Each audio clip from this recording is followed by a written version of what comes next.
আসসালামু আলাইকুম রহমতুল্লাহি ওয়া বারাকাতুহু। বন্ধুরা, আজ আমরা ইম্পর্টেন্ট একটা বিষয় নিয়ে কথা বলবো।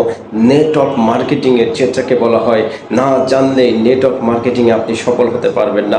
আজ আমরা নেটওয়ার্ক মার্কেটিংয়ের সেই সফল বিষয় নিয়ে কথা বলবো, যে কোন কাজটি করলে নেটওয়ার্ক মার্কেটিংয়ে আপনি খুব দ্রুত সফল হয়ে যাবেন, আর কোন কাজটি না করলে আপনি নেটওয়ার্ক মার্কেটিংয়ে সফল হতে পারবেনই না, সে বিষয় সম্পর্কে কথা বলবো। তো আসুন, যারা এখনও পর্যন্ত আমাদের চ্যানেলটিকে সাবস্ক্রাইব করেন নেই, সাবস্ক্রাইব করে ফেলুন দ্রুত এই ধরনের নিত্য নতুন ভিডিও আপডেট পাওয়ার জন্য। চলে আসুন আমাদের চ্যানেলে ফলো করার জন্য। নেটওয়ার্ক মার্কেটিংয়ের সবথেকে বড় যে প্রবলেম, সেটা হচ্ছে যে আমরা ইনভাইট করতে পারি না। আমাদের ল্যাক অফ কোয়ালিটিফুল ইনভাইট, এই জায়গাগুলোতে আমাদের সমস্যার কারণে নেটওয়ার্ক মার্কেটিংয়ে আমি সফল হতে পারি না। এক কথায় বলা যেতে পারে, নেটওয়ার্ক মার্কেটিংয়ের বা ট্রেড সেলিং মার্কেটিংয়ের মানি মেশিন হচ্ছে ইনভাইট এবং ফলো আপ। এই ইনভাইট যার যত বেশি কোয়ালিটি হবে, যার যে যত বেশি কোয়ালিটিফুলভাবে করতে পারবে, সে তত দ্রুত নেটওয়ার্ক মার্কেটিংয়ে সফল হতে পারবে।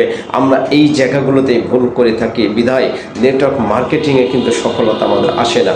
তো নেটওয়ার্ক মার্কেটিংয়ে যদি আমি সফল হতে চাই, তাহলে আমাকে দুইটা গুণ অবশ্যই মনে রাখতে হবে।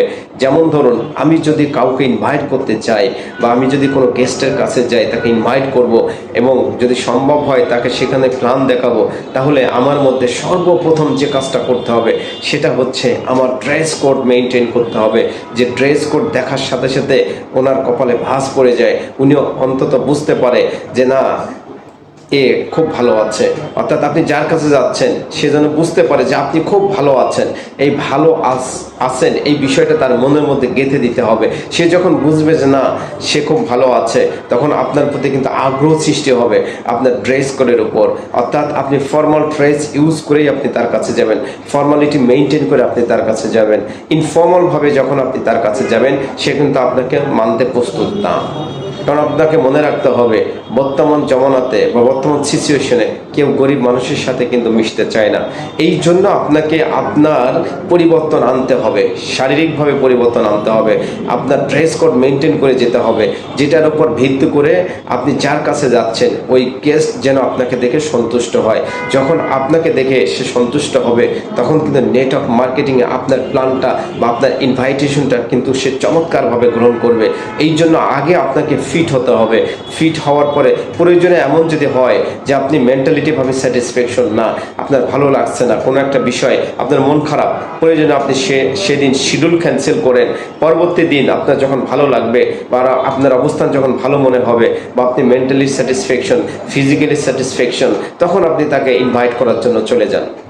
তা আমরা যে কোনো ক্ষেত্রে যেটা করি হচ্ছে যে নেটওয়ার্ক মার্কেটিংয়ে যখন আমরা যাই কাউকে ইনভাইট করতে, তখন আমরা ইনফর্মাল ড্রেস ইউজ করে যাই। এই ইনফর্মাল ড্রেস ইউজ করার কারণে সে যখন দেখে যে আমাকে দেখেই তার চয়েস হচ্ছে না, আমি যে ইনকাম করি এই রকমের তার কাছে মনেই হয় না, তাহলে বন্ধুরা বুঝেন, আপনার কাছে যদি এমনটা মনে হতো, তাহলে আপনি কি তার ইনভাইটে সাড়া দিতেন? অথবা আপনি কি তার ইনভাইটে কখনো চলে আসতেন? না, অবশ্যই আপনি আসতেন না।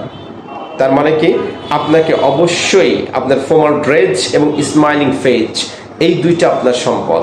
আপনি কাউকে ইনভাইট করতে গেলে একজন ভিআইপি গেস্টকে, নন ভিআইপি গেস্টকে বা যে কোনো টাইপের গেস্টের কাছে যদি আপনি যান, আপনাকে একটি স্মাইলিং ফেস নিয়ে যেতে হবে, যে না আপনি ভালো আছেন। আপনাকে একটা ফর্মাল ড্রেস কোড মেনটেন করে যেতে হবে, আপনাকে দেখলে যেন তার পছন্দ হয়, এক কথায়। তো সেকেন্ডটা কি? সেকেন্ডটা হচ্ছে যে আমরা সাধারণত ইনভাইট করতে যেয়ে খুব দ্রুত আমরা যে কাজটা, যে ভুলটা করে ফেলি, সেটা হচ্ছে যে খুব দ্রুত আমরা কোম্পানির সম্পর্কে দাওয়াত দিয়ে ফেলি। আসলে আমার কাজটাকে ইনভাইট করা, আমার কাজটা হচ্ছে তাকে ইনভাইট করে তাকে অফিস পর্যন্ত নিয়ে আসা, এবং নিয়ে আসার পরে যখন সে সেমিনার দেখবে, তারপরে সুন্দরভাবে তাকে ফলো আপে রাখা এবং তাকে ক্লোজিং করে কোম্পানিতে জয়েন করানো, এটা হচ্ছে আমার কাজ। তো সেই কাজগুলো যদি করতে হয়, আমরা অনেক ক্ষেত্রে অনেকে দেখি যে না, উনি ইনভাইট করতে যেই কোম্পানির টোটাল প্ল্যানটা দেখিয়ে আসে, পরবর্তীতে ওই ব্যক্তি যখন এই জিনিসগুলো বুঝে বা কারোর সাথে শেয়ার করে, তখন কিন্তু আসে মোবাইল রিসিভ করে না অথবা জয়েনিং করে না। এই একটা বড় ভুল আমরা করে থাকি। সো আমরা সেই ভুলগুলো করব না। নেটওয়ার্ক মার্কেটিংয়ে যদি সফল হতে হয় তাহলে আপনাকে কোয়ালিটিফুল ইনভাইট শিখতে হবে, পাশাপাশি আপনাকে ফলো আপ শিখতে হবে এবং আপনাকে ক্লোজিং দিয়ে তাকে জয়েনিং করাতে হবে। এটা হচ্ছে আপনার মূল কাজ। এই জন্য আমরা কোনো সময় ইনভাইট করার সময় সাথে সাথে আমরা কি করব না, প্ল্যান শো করব না।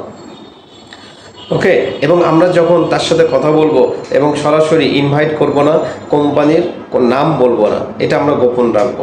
বাট কোম্পানি সম্পর্কে মোটামুটি একটা ধারণা দিয়ে আসবো, বাট আমরা এমনভাবে কোম্পানির নামটা বলবো না এবং কোন ধরনের বিজনেসের সাথে তাকে ইনভলভ করতে যাচ্ছি সেই বিজনেস সম্পর্কে তার সাথে কোনো আলোচনাই করব না। এই দুইটা পার্ট আপনাকে মনে রাখতে হবে। নাম্বার 1 পার্ট হচ্ছে কোম্পানি সম্পর্কে কোনো কথা বলা যাবে না, নাম সম্পর্কে অথবা কোম্পানির বিজনেস সম্পর্কে কোনো কনসেপ্ট তার সাথে শেয়ার করা যাবে না। তাকে এমনভাবে ইনভাইট করতে হবে তার ইনকাম দরকার। আচ্ছা, আমি তার ইনকাম দরকার বা তার প্রয়োজন আলাদা একটা বিজনেস করার, এটা আমি বুঝবো কিভাবে? প্রথমে আপনি তার ফ্যামিলি সম্পর্কে খবর নেন।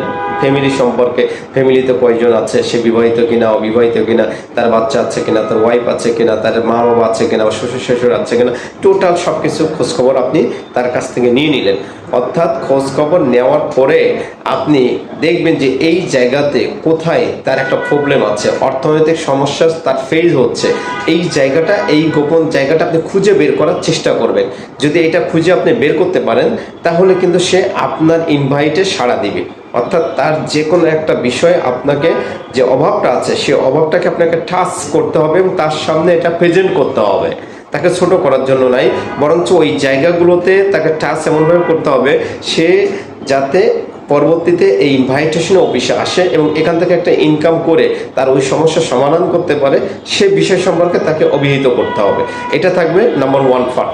নাম্বার 2 হচ্ছে তার অকুপেশন, অর্থাৎ তার পেশা সম্পর্কে আপনি তার কাছে জিজ্ঞাসা করুন যে এই পেশায় সে কোন ধরনের ফ্যাসিলিটি পাচ্ছে, এই পেশায় কোন ধরনের ফ্যাসিলিটি থেকে সে বঞ্চিত হচ্ছে। এই বিষয়গুলো তার সাথে আপনি পুঙ্খানুপুঙ্খানুরূপে আলোচনা করেন। যখন আপনি তার আলোচনা করবেন তখন চাকরির মধ্যে একটা প্রবলেম তার বের হয়ে আসতে পারে, যে কোনো সংক্রান্ত একটা প্রবলেম বা একটা সমস্যা কিন্তু সে আপনার সামনে প্রেজেন্ট করতে পারে। আর লক্ষ্য হচ্ছে আপনার তার সমস্যা খুঁজে বের করা এবং ওই জায়গাতে সলিউশন দেওয়া।